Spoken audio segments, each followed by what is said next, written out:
get ready with me while I talk about some of my biggest struggles as a first-time business owner. So for context, I have been working in the beauty industry for, I want to say 6 or 7 years now. I started when I was 15. I know that sounds crazy. So from my time in the beauty community, I recognized such a high demand for makeup services, but there was this obstacle where people just didn't want to be paying as much as it typically costs. And that's kind of where I came up with the idea for Do. It was mainly to fill that gap.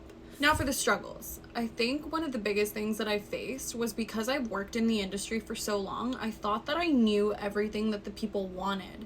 It wasn't until my market research that I realized that, not that I was necessarily way off, but I didn't know as much as I thought I did. I'm not in a position to assume what the people want.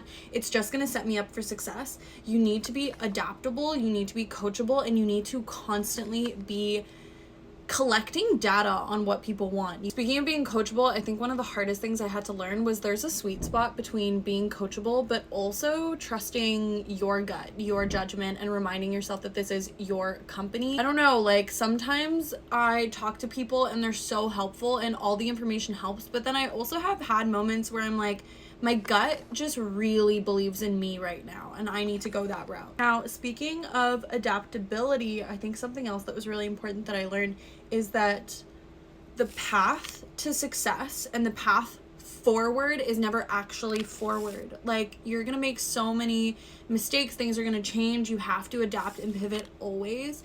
And so the beginning, honestly, is just gonna feel like an absolute mess. And as an entrepreneur, and especially if this is your first time doing this, I want to remind you that like you need to be embracing the chaos and the mess. You need to thrive in that environment, and you need to honestly be seeking problems to constantly better yourself and your business for the sake of you and for the sake of the people that you're going to be benefiting in the future. Now this one's a big one. I feel like I've spoken on this before, but when you